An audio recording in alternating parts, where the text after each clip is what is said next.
네, 안녕하세요. 끝판대장입니다. 오늘도 구독과 좋아요, 알림 설정, 그리고 댓글까지 부탁드리겠습니다. 자, 일단 비트코인이 어제 여기까지 떨어졌죠. 28,600 부분까지 떨어졌는데, 그래도 좀 긍정적인 부분은 바로 꼬리를 말아 올렸고, 그 다음에 이제 얘가 꼬리를 말아 올리면서 여기에 있던 저점을 연결했을 때 쭉 이어지는 이 선 있죠. 이 선을 몸통으로 지켜줬다는 점이 되게 긍정적으로 보이거든요. 그래서 이런 부분들은 되게 긍정적으로 보이는데, 근데 사실 별 변동성이 없어요. 그죠? 변동성이 있다고 하면은 중간에 이제 뭐 YGG 이런 애들만 좀 변동성이 있었는데, 걔도 이제 끝났고, 근데 이걸 좀 팔려고 하다 보니까 좀 되게 재밌는 부분도 좀 있었는데요. 어쨌든 마지막에 김프가 엄청나게 끼면서 업비트가 BTC 마켓인데도 불구하고 거래량이 엄청 떴던 거. 그 다음에 두 번째는 이제 제가 이제 YG를 옛날부터 들고 있었는데, 이 보시면 좀 높은 구간에서 팔기는 했는데 좀 아쉬웠던 점을 말씀을 드리자면, 첫 번째는 제가 이게 비트겟에도 있고 바이낸스에도 있었거든요. 근데 바이낸스에는 분할 매도를 좀 하다가 중간에 그 조금 더 받으려고 그 스테이킹을 좀 했어요. 근데 그 플렉시블이라 그래서 그냥 바로바로 해제가 되거든요. 근데 이제 이걸 해제가 제때 되지 않고, 진짜 웃긴 게 YDG가 0.99달러인가 거기까지 찍었잖아요. 근데 거기에서 이제 제가 딱 팔려고 하니까 안 되더라고요. 스테이킹이 안 풀려요. 그래서 이걸 좀 놓쳐가지고 이 바이낸스는 이것보다 훨씬 낮은 가격에 팔았고 이것보다도 낮은 가격에 팔고요. 그래서 그 다음에 부랴부랴 이제 비트겟으로 가서 이거라도 먼저 다 팔아야겠다 싶어가지고 이제 비트겟은 팔았는데, 이제 그러면서 보니까 업비트에 무슨 김프가 엄청나게 뜨는 거죠. 심지어 BTC 마켓인데도. 근데 BTC 마켓이라 김프가 더 낀 걸 수도 있어요. 왜냐면 BTC 마켓은 어쨌든 비트코인 가격을 기준으로 나누는 거니까 정확하게 달러보다는 이 괴리가 생길 수밖에 없거든요. 근데 거기에다가 이제 거래량도 없다 보니까 한국인들이 부랴부랴 비트코인을 매수해가지고 이거를 이제 YGG를 좀 사니까 여기서 이제 문제가 생긴 것 같은데, 이걸 또 생각한 거는 이제 뭐냐면, 여기서 이제 자랑하려고 하는 게 아니고 여러분들한테 말씀드리고 싶은 건, 이게 상승장이라는 게 안 올 것 같지만 뭐 유동성이 말랐느니 뭐 여러 가지 이유가 있잖아요. 뭐 외부 경제가 이상하고 뭐 유동성이 말랐고 그 다음에 이제 다 자금이 밖에 있고 그렇기 때문에 코인이 이 상황에서는 쉽게 오르지 못한다 이런 얘기가 나오잖아요. 근데 그런 상황에서 YGG가 거의 저점 대비 이제 10배 정도 갔다는 게 중요한 것 같아요. 그것도 며칠 만에. 그러니까 올리고 싶으면 얼마든지 올릴 수가 있다는 거죠. 이런 장을 만드는 게 가능하다는 거죠. 그러면서 또 한 가지 플러스가 될 건 뭐냐, 그 와중에 한국에서의 프리미엄에 주목을 해야 돼요. 어디선가 듣고 고점에다 매수를 한단 말이죠. 아시겠죠? 한국인들이 항상 이걸 하더라. 자, 그 다음에 이제 세 번째는 뭐냐면, 아까 이게 첫 번째, 두 번째고, 세 번째는 뭐냐면, 이 상승장 때가 되면 언제 이렇게 변동성이 생겨서 하루아침에 딱 피레침을 쏠지 모르기 때문에 뭐다? 스테이킹을 그때는 웬만하면 자제하셔라. 그죠? 그렇게 하면 되겠고, 그래서 이 2번에서의 2-1까지 생각해보면 이 물량을 이제 해외 거래소에 들고 있다가 요때가 되면 변동성이 이제 좀 한국 애들이 받아줄 것 같은 그런 시점이 되면 그때는 어디로 가야 된다? 업비트로 옮겨가는 게 좋다. 참 아쉽긴 하지만 안타깝긴 한데 이렇게 하는 방법이 가장 좋은 것 같아요. 진짜 프리미엄이 어마어마하게 껴서 거의 뭐 진짜 뭐 100%까지 낀다는 말도 제가 봤었던 것 같고요. 그러면은 이 말이 안 되는 상황이거든요, 그죠? 근데 그거를 해내는 게 한국인이다. 그래서 여러분들은 항상 좀 똑똑한 투자자가 되길 원하기 때문에 저는 이런 방법들을 제가 말씀을 드리는 겁니다. 그래서 다시 비트코인으로 넘어가면요, 잘 버텼어요. 긍정적인 부분은 이게 잘 버텼고, 그 다음에 두 번째로 부분은 여기 올라가 주느냐 이걸 다시 떨어지느냐인데, 이거는 조금 더 지켜봐야 될 것 같아요. 그런데 좀 긍정적인 건 뭐냐, 얘가 그동안 이때 이후로, 그러니까 8월 1일일 거예요 아마, 그쵸? 8월 1일 이후로 요 이동평균선 7MA를 뚫지를 못했거든요. 근데 얘가 다시 쭉 내려왔다가 지금 뚫려 있다는 거죠. 그래서 물론 오늘 일봉 마감까지 봐야 돼서 확정을 봐야 되긴 하지만 일단은 좀 긍정적으로 얘가 이 위치에 있는 것이 괜찮은 상황이다 라고 볼 수가 있고, 만약 떨어진다고 하면 다시 여전히 28,000대가 열려있기는 한데, 그 과정에서 어쨌든 얘가 뭐 이렇게 가든 얘가 이렇게 버티든 뭐가 됐든 간에 큰 틀에서 보면은 이거는 박스권이다 라고 보시면 될 것 같아요. 근데 이제 이게 어느 정도 이 마무리를 할 때가 됐다는 거죠. 위든 아래든 큰 변동성을 앞두고 있다라는 거, 그렇게 보시면 될 것 같고요. 자, 그리고 그 과정에서 코인들을 보면 메이저 애들이 별 움직임이 없습니다. 그죠? 비트코인, 뭐 이더리움 이런 애들 별 움직임이 없는데, 그나마 이제 잡코나 이런 애들은 좀 움직임이 있어요. 그래서 그런 것들을 일단 멤버십에서는 좀 단타를 치고 있긴 한데, 보시면 이제 이런 식으로 되고 있거든요. 베이직 어텐션 토큰이라든지, 오늘 거죠 이거. 그 다음에 뭐 온톨로지 가스도 어제 잘 갔었고, 그 다음에 뭐 6일날에는 제로엑스도 있고요. 그다음 뭐 엠블, 시바이누 이런 식으로 요즘에 간 코인들을 단타를 하는 형태를 하고 있는데, 뭐 이거는 장이 현재 이렇기 때문에 그런 거고, 나중에 또 장이 바뀔 때가 되면 또 그때에 맞게 또 제가 대응을 하니까, 여러분들 이제 뭐 혼자 매매를 하는데 좀 힘들다 이러시는 분들은 구독 버튼 옆에 있는 가입 버튼을 통해서 멤버십을 가입할 수가 있다, 그럼 도움을 받을 수 있다라고 이렇게 말씀드리고 싶고, 그래서 업비트는 아까 말씀드린 대로예요. 그러니까 이 주어진 환경만 갖춰지면 언제든지 외부에선 들어올 수가 있다라는 거죠. 초전도체 얘기 나오니까 막 우르르 왔다가 며칠 만에 쫙 꺼지고, 이게 코로나도 코로나고, 그다음 뭐 유튜브라든지 소셜미디어 이런 것들이 워낙 발달돼 있다 보니까 사람들이 정보를 굉장히 빨리 접해서 진짜 며칠 동안 사이에도 너무 많은 차이가 발생을 하거든요. 그래서 여러분들이 항상 이 정보들을 잘 따라갈 수 있도록 하는 것도 중요하고, 그다음 두 번째로 이거를 이용하는 형태도 중요해요. 그러니까 어떻게 하냐, 역으로 이용해야 된다는 거죠. 이게 사람들이 굉장히 빨리 오기 때문에 여러분들 이거 심리로 작용을 해서 오히려 이 사람들이 너무 많이 막 몰려들어 있으면 그때는 매도를 좀 해야 된다. 이 변동성이 너무 심해졌습니다. 올릴 때죠. 근데 그리고 그렇다는 건 며칠 만에든 상황은 바뀔 수 있다. 언제든지. 자, 비트코인도 마찬가지예요. 비트코인도 보면 얘가 이 2달 정도 동안 계속 조정받던 거를, 여기죠, 여기서부터 2달 정도 동안 계속 조정받던 거를 불과 일주일 만에 고점을 갱신했잖아요. 그리고 다시 눌리고 있는데, 이것도 역시 추후에 올리려면 얼마든지 금방 올릴 수가 있다는 거. 비트코인 같은 무거운 애들도 이게 되는데 하물며 알트는 더 심하겠죠. 그래서 이런 것들도 여러분들이 좀 긍정적으로 볼만한 여지가 충분하다, 이렇게 보시면 될 것 같습니다. 그리고 지금 보시면 이게 변동성 지표인데요, 지금 이 2017년 초반부, 그죠? 2016년 이후 역사상 두 번째다. 변동성이 너무 없어요. 지금 아예 움직이질 않거든요. 근데 이 변동성이 이렇게 낮을 때는 이후에 항상 강세 시그널이 떴다라는 거예요. 이런 식으로, 그죠? 사람들이 떠나 있을 때마다 항상 뭐가 떴다? 강세 시그널이 떴는데, 지금 얘가 이러한 형태가 되는 거는 뭔가 이때도 되게 닮아 있지만 이때랑도 되게 비슷하다고 저는 생각을 하거든요. 그러면 얘가 이러고 쭉 시동이 걸리면 그때는 막을 수가 없다는 거죠. 지금 비트코인이 어떤 시점이 왔냐면, 사람들이 어떻게 보고 있냐, 이게 무슨 일종의 프랙탈처럼 돼가고 있거든요. 그래서 뭐 새로운 차트를 우리가 한번 보면요, 자 여기서 한번 볼게요.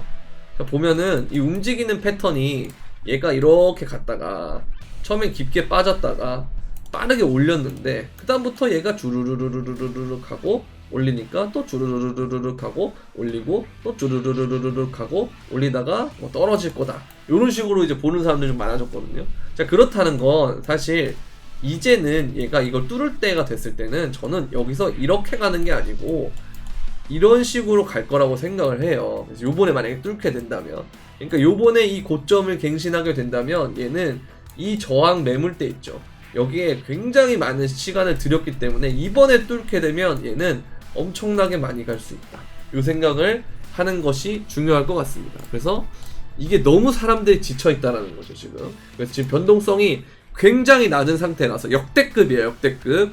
그래서 이런 것들은 매번 강세를 불러왔기 때문에 우리는 긍정적인 시그널로 볼 수가 있다라는 거죠. 변동성이 없다는 것은 사람들이 관심이 없는 건데, 변동성만 출현하니까 어디에선가 모르게 돈을 끌고 온다는 거죠. 그래서 이런 건 너무 걱정하지 마세요. 유동성이 말랐다 이런 건 전혀 걱정할 필요 없습니다. 알아서 오게 돼 있어요. 여러분들이 2021년에 왔듯이 똑같습니다. 자, 마찬가지예요. 비트코인이 기술적으로 여전히 괜찮다 뭐 이런 건데 비슷하다라는 거죠. 2016년 때나 비슷하다라는 거. 저는 좀 개인적으로 2020년 때를 좀 보고 있기는 해요. 요즘 알트가 자발트만 가는데 비트코인은 아무 움직임도 없는데 자발트만 그냥 계속 뭐 리퍼리움이라든지 스톰엑스라든지 이런 데 가는 게 뭔가 2020년에 뭐 8, 9, 10, 11 이때랑 좀 비슷한 느낌이 좀 있어서 어쨌든 이런 부분들 좀 생각이 난다 라는 말씀을 드리고 싶고, 그 다음에 두 번째로 보시게 되면 요즘 이게 그 골든 크로스에 대한 부분이 나오고 있어요. 이게 뭐 50이랑 200도 있고 그다음 100이랑 200도 있고 뭐 이런데 어쨌든 간에 중장기와 장기 이동평균선이 크로스가 됐을 때 항상 큰 움직임이 일어났었다라는 거죠. 이제 이건 금에도 이런 일이 있었고 비트코인도 이제 이렇게 될 거다라는 거고 지금 크로스가 났다라는 거죠. 그래서 이런 것들은 긍정적으로 볼 수가 있다 이렇게 보시면 될 것 같고, 자, 그 다음에 비트코인이 이제 골든 크로스 이것도 똑같은 얘기인데요. 이게 되면 아까 말씀드린 것처럼 변동성이 굉장히 낮아질 때 이동평균선이나 볼린저 밴드나 이런 지표들이 밀집을 해요. 그러니까 밀집했다가 발산했다가, 이 발산한다는 게 아래로 발산을 하면 얘가 이렇게 아래로 크게 떨어지면서 발산을 한다는 거고, 위로 발산을 하면 얘가 위로 이렇게 딱 크게 떨어진다라는 거잖아요. 그것처럼 이동평균선이든 뭐 볼린저 밴드든 뭐든 간에 수렴, 발산, 수렴, 발산 이런 형태로 간다는 거죠. 그래서 지금 이렇게 지표들이 모이고 있다는 점은 이후에 위든 아래든 큰 변동성이 올 가능성이 높은데, 문제는 여태까지 굉장히 변동성 지표가 낮은 이후에 이 변동성이 튈 때는 항상 긍정적인 쪽으로 갔다. 요거를 보시면 될 것 같습니다. 자, 그리고 이것도 이제 좀 전 중요하다고 생각을 해요. 뭐냐면 지난해 범죄에 연루된 암호화폐가 거래 비중의 1% 미만이다라는 건, 예전에 암호화폐가 제도권에 올라오지 못한 이유가 뭐였냐면 이거 자금 세탁에 너무 많은 이용이 된다 이거예요. 자금 세탁과 그다음 범죄 은닉 요런 게 많이 된다라는 거죠. 근데 이 트랜잭션이 1% 미만이었다는 거죠. 점점 이제 돈 세탁에 악용되는 게 아니다라는 거죠. 극히 제한적이다. 그리고 오히려 돈 세탁 수단 중 비트코인 등 암호화폐는 돈 세탁을 가장 적은 비중을 차지한다는 거죠. 그래서 오히려 현금이나 뭐 다른 수단들이 금이라든지 이런 게 훨씬 더 돈 세탁이 용이하게 돼 있지, 비트코인은 뭔가 편의성이 좋아서 돈 세탁을 잘 될 것 같지만 오히려 트랜잭션으로 추적이 다 되기 때문에 문제가 생길 수 있다는 거죠. 꼬리표가 계속 달린다는 거죠. 그래서 이런 부분들을 좀 봤을 때는 이게 이제 제도권에서 막는 이유 중에 하나가 슬슬 사라지고 있기 때문에 제도권으로 갈 가능성이 높아지고 있다라고 보시면 될 것 같습니다. 그렇게 보시면 될 것 같고, 자, 그 다음에 이게 재밌는 건데 게리 겐슬러의 다음 타깃이 AI다라고 되어 있는데요. 그러면서 인공지능도 디파이만큼 위험할 수 있다. AI는 혁신 기술이지만 인간이 매일 하는 부분을 자동화하고 있기 때문에 금융시장에서도 비슷한 일을 할 수 있다. 그래서 이런 것들이 연쇄적인 자산에 영향을 미칠 수 있고, 무엇을 투자하도록 부추기는 것, 투자 조언, 추천, 근본적으로 변화시킬 수 있다. 이런 거죠. 근데 도움이 될 수 있지만 이게 안 좋은 쪽으로 쓰일 일이 많다. 이런 식으로 슬슬 이제 AI가 문제가 있다는 듯이 얘기를 하잖아요. 근데 재밌는 건 이미 예전부터 알라딘 AI라고 해가지고 블랙록은 이미 이 알라딘 AI에 엄청나게 투자를 하고 있어요. 그러니까 머신러닝이나 고급 분석 등을 결합을 해서 블랙록이 투자 결정을 더 잘 내리고 리스크 관리까지 하는 이런 플랫폼이다. 근데 저는 제 생각에는 어떻게 보이냐면 나중에는 이 개개인별로 알고리즘을 가지고 트레이딩을 하는 시대가 올 것 같아요. 근데 문제는 뭐냐면 이것 역시도 뭐다? 등급이 있는 거죠. 그러니까 계급 같은 거라고 표현하면 좀 그런데, 그러니까 블랙록의 알라딘 AI가 가장 높은 뭐 품질이라고 예를 들면 뭐 10점 만점에 10점이라고 예를 들면 뭐 우리는 한 뭐 3점짜리 보스를 할 수도 있는 거고 2점짜리 보스를 할 수도 있는 거고 뭐 그렇게 된다는 거죠. 자, 그러면 문제가 뭐냐? 결국 소수의 독점이 되는 건 더 쉬워진다는 거죠. 오히려 더 쉬워져요. 왜? 인간이라고 하는 것은 감정과 어떤 뭐 육체적인 부분에 대한 뭐 피곤함이 있을 수 있고 컨디션 이런 부분들이 되게 좌우가 되는데 뭐 AI는 그런 게 없잖아요. 그러니까 전부 다 AI를 통해서 투자하는 시대가 오면 오히려 더 이걸 가지고 극복하기 어렵다. 왜? 알고리즘도 성능이 다 다르기 때문에. 그죠? 그래서 마냥 AI가 오는 게 긍정적인 건 아니지만 이런 걸 이제 막을 수 있는 시대는 지났다라는 겁니다. AI가 허상이다 뭐 이런 시대는 이미 끝났다라는 거죠. 이거는 정해진 길이다라는 거죠. 그냥 이걸 이렇게 되게 돼 있다 뭐 이런 식으로 저는 보고 있기 때문에 여러분들도 이제 이 인간이 뭔가를 트레이딩을 해가지고 돈을 버는 시대가 얼마 남지 않았다라는 생각으로 굉장히 절실하게 임해야 된다고 저는 봅니다.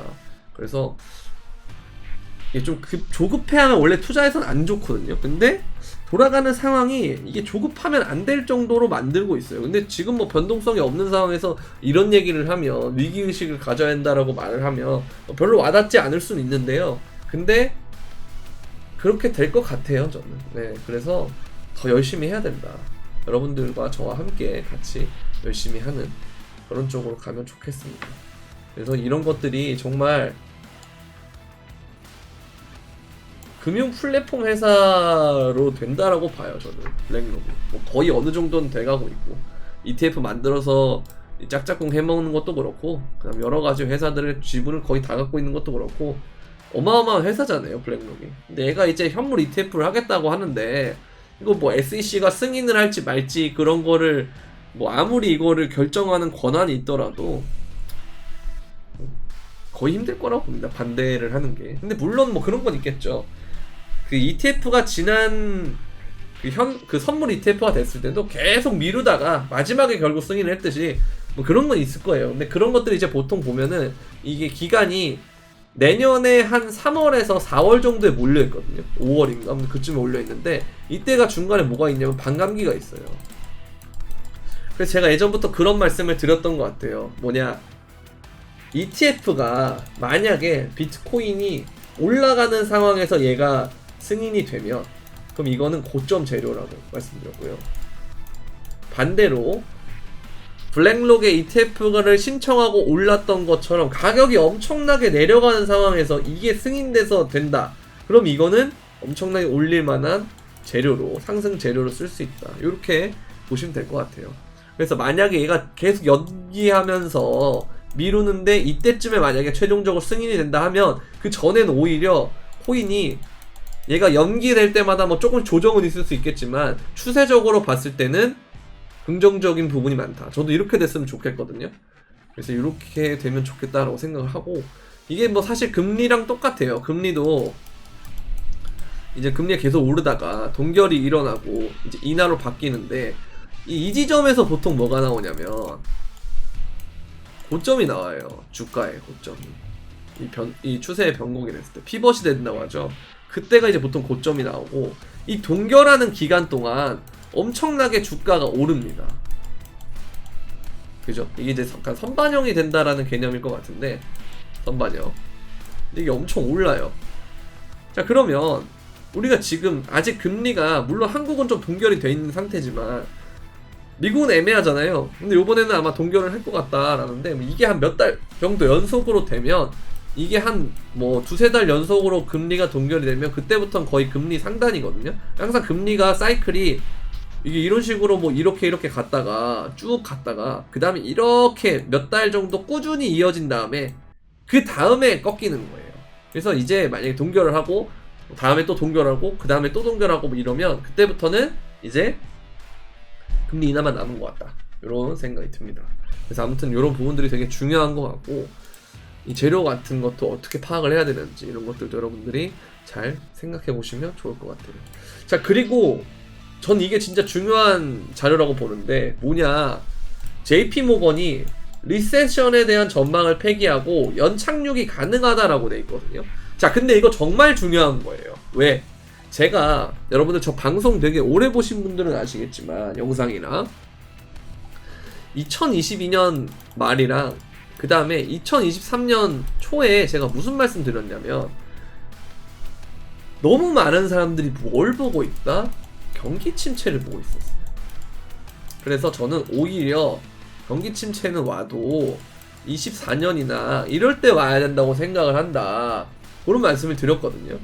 그리고 캐시우드가 너무 조롱을 당하고 있다. 그래서 이게 캐시우드가 잘 될 때는 어마어마한 팬들이 진짜 캐시우드 추종자들이 있었지만 나중에 되면 결국 그래 역시 버핏이 이래서 잘했구나 라고 하듯이 그걸 반대로 할 수 있는 시간이 올 거다라고 제가 말씀드렸죠. 그러면서 기술주를 주목해야 된다 요 얘기를 계속 드렸단 말이죠. 자, 근데 다시 캐시우드의 중심으로 기술주가 주목을 받았고 그 다음에 이제 이게 나왔거든요. 그럼 어떻게 생각을 해야 되느냐.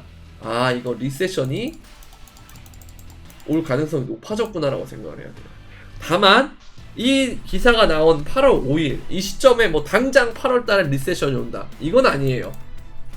그런데 지금 이게 8월에 리세션이 좀 오고 이 전망이 바뀐 게 좀 오고 이걸 가지고 사람들이 또 유입이 됐다가 유동성이 좀 나오겠죠. 아, JP모건도 리세션을 아니라고 하는구나, 얘네도 이제 바꿨구나, 나도 좀 이제 슬슬 들어가야겠다 하는 사람들이 좀 들어오고 그 사람들이 조금 더 돈을 벌고 그 다음에 이 사람들이 돈을 더 넣을 때 그때가 이제 우리가 코로나가 아니고 이제 코인 2021년에 부처빔 나오기 직전 그 상황이라고 저는 생각을 하거든요. 아니면 2021년 뭐 11월이라든지 이럴 때라고 생각을 하는데, 어쨌든 이 말씀을 왜 드리냐면 결국 얘네는 이 관점을 바꾼다 그랬을 때 이걸 어느 정도는 리세션이 온다고 알기 때문에 마지막으로 우리가 동결 사이클 때 털어먹을 준비를 한다고 저는 생각하거든요. 요 부분. 그리고 또 보면은 미국의 경제 연착륙에 대한 기대가 커지고 있다라는 거죠. 이게 이제 6월 달에 나온 건데, 그죠? 그리고 이제 기대가 커지고 있는 상황에서 JP모건이 8월 달에 리세션 전망을 폐기했단 말이죠. 자, 그러면 이건 이제 결국 어떤 상황이냐 하면 아까 말씀드린 대로 좀 위험하다고 인지를 해야 될 때예요. 조금씩 이제 좀 팔아야 되나라는 생각을 좀 머릿속에서 넣을 때가 된 게 아닌가라는 생각이 들고, 이걸 제가 조금 더 좀 디테일하게 말씀을 드리면 지금 이게 달러 인덱스인데요. 달러 인덱스가 지금 이 부분에서 지금 저항에 막히고 있긴 해요. 이렇게 추세가 있죠. 자, 그러면 얘가 이런 식으로 가면 여기에 한번 도달한 다음에 이렇게 뚫으면 좋을 것 같다라는 생각은 드는데, 여기서 지금 상단으로 뚫고 이런 식으로 가지 않는 이상, 자, 그럼 때마침 금리가 동결이 될 거다라는 얘기가 있고, 자, 그러다 보면은 또 이제 유동성에 대한 부분을 다시 생각할 수밖에 없거든요. 그죠? 그래서 이런 부분들 때문에 달러가 점점 약세가 될 거다라는 생각은 드는데, 문제는 뭐냐? 이게 달러 자체가 달러 인덱스의 약화예요. 근데 그 와중에 그 원달러 환율 같은 걸 보면 이 환율 자체가 낮아지냐? 그럼 그건 아니거든요. 그럼 이게 무슨 말이냐? 결국 달러가 약해지는데 그것보다 원화가 더 약해지기 때문에 환율 자체는 상대적인 거기 때문에 오르는 거죠. 상대적인 교환 가치이기 때문에. 그래서 이게 더 무서운 거예요. 우리나라의 원화 가치는 더 떨어진다라는 거거든요, 미국보다. 자, 그럼 이제 이런 상황을 일단 우리가 갖고 가고 있고, 그 다음에 우리가 또 뭘 봐야 되느냐면 오일이에요. 오일이 지금 보면 요 주요 추세를 좀 뚫었어요. 얘가 그동안 계속 여길 못 뚫었거든요. 여기 이 지점이죠. 이 보라색 선을 계속 못 뚫고 있다가 요번에 뚫었단 말이에요. 그럼 이거 리테스트 좀 한 다음에 여기서 좀 비비다가 다시 이런 식으로 올라갈 가능성이 있겠죠. 자, 그렇게 된다면 이게 오일 가격이 다시 이런 식으로 오르는 추세가 형성이 됐을 때 이건 예전에 언제와 같냐면 2차 오일 쇼크랑 비슷하단 말이에요.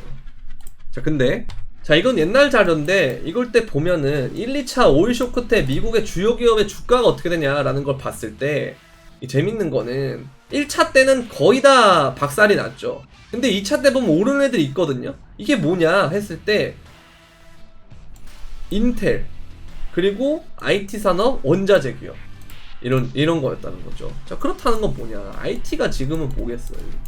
기술주거든요. 그죠? 4차 산업 기술주거든요. 자, 그 다음 원자재는 이건 뭐 다시 뭐 기름이겠죠. 기름이나 뭐 정유 관련이나 뭐 에너지 이런 쪽이겠죠. 그다음에 뭐 2차 전지 이런 것도 원자재가 될 수 있겠고, 어떻게 보면 크게 보면은. 자, 그럼 여기서 우리가 얘기해야 될 건 뭐냐면, 주가가 지금 오르는데 그런 거 중심으로 지금 오르고 있잖아요, 실제로. 그죠? 그럼 이제 2차 오일 쇼크 같은 개념이 오려면 이런 애들이 또 오르겠죠. 그런 상황이 있겠죠. 그러다가 얘네가 또 오를 거란 말이죠, 그때가 되면. 자, 근데 이미 지금 많이 오른 상황에서 얘네가 또 오른다라고 하면 어떤 패턴으로 오르겠느냐라는 생각을 해보면, 요게 이제 S&P 오일 쇼크 때인데요. 이때가 이제 1차 오일 쇼크가 터진 다음에 쭉 빠지고, 그 다음에 이렇게 회복을 한 다음에, 이게 이제 고점이 여기잖아요. 요 고점 라인을 요만큼 뚫습니다. 근데 그 다음에 이제 2차 오일 쇼크가 된 다음에 요 기간 동안에 얘가 오르다가, 그 다음 어느 정도 이제 관점이 바뀌니까 쭉 떨어졌단 말이죠, 여기까지. 그 다음에 이제 쭉 오른다는 거죠. 그러면 제가 볼 때는 이 고점 라인을 우리가 코인으로 한번 생각을 해보면, 신고점을 좀 찍었다가 쭉 빠진 다음에 근데 생각보다는 얼마 안 빠지고 올라가는, 이게 주가도 마찬가지고요. 이런 개념이 좀 적용이 되지 않을까라는 생각을 좀 하고 있는데, 나스닥을 우리가 보면 좀 비슷한 모양이 생겼어요. 자, 나스닥을 우리가 볼게요.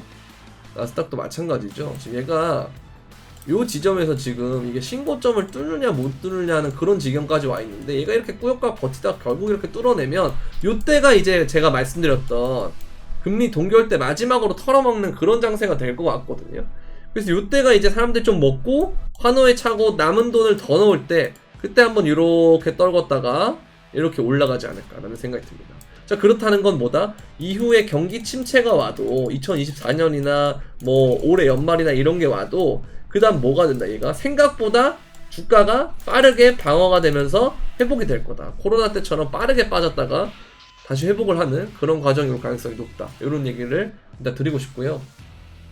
이건 일단 저의 전망이기는 한데 뭐 정확하지 않을 수는 있겠죠. 근데 돌아가는 그 심리라든지 이런 것들이 보면 뭔가 작년에 이제 역의 경우로 가지 않을까라는 생각을 하고 있습니다. 작년 말에 이제 사람들이 하도 경기 침체 얘기를 하는데, 저는 그때 연착륙이나 뭐 무착륙이다 이렇게 올 거다, 생각보다 별거 없을 거다. 왜?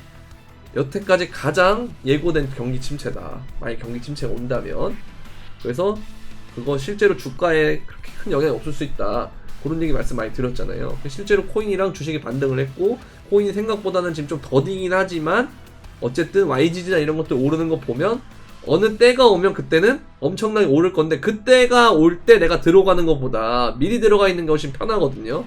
너무 많이 오르니까 못 잡아요, 그런 것들. 단체로 그렇게 오른다고 생각을 해보면 힘들겠죠. 그러니까 어느 정도 여러분들이 코인을 놓지 않는 것이 중요하다, 이런 얘기를 좀 드리고 싶었습니다. 그래서 좀 장황하게 좀 설명을 했는데 뭐 이해가 갈지 안 갈지는 잘 모르겠어요. 근데 이런 부분들이 좀 있다라는 거. 그리고 이제 금도 보면은 얘가 여기서 잘 방어가 되면 또 이런 식으로 올라갈 수 있는 여지가 좀 있단 말이죠. 이런 것들도 좀 참고해 주시면 좋을 것 같고, 어쨌든 이런 것들 좀 보면 여러분들이 뭔가 대중들하고 똑같이 하는 거는 안 좋을 수 있다라는 거죠. 초전도체도 사람들이 난리가 나니까 이제 끝났잖아요. 정말 빠르게 이슈가 끝났거든요. 그것처럼 너무 위험하게 모두가 투자하는 것들을, YGG도 마찬가지로 고점에 여러분들이 업비트에 어마어마한 거래량을 발생시키고 있고, 그런 것들은 웬만하면 손을 대지 않고 미리 들어가 있는 게 좋은데, 그런 것들이 미리 들어가고 있으면 그게 언제 쏠지 모르기 때문에 조급해지거든요. 그래서 이런 것들을 여러분들이 좀 덜 조급해 하기 위해서 어떻게 해야 될까라는 것들을 계속 생각을 하면서 영상을 찍고 있으니까, 여러분들 도움이 되셨다면 구독과 좋아요, 알림 설정, 그리고 댓글까지 부탁드리면서, 그럼 안녕.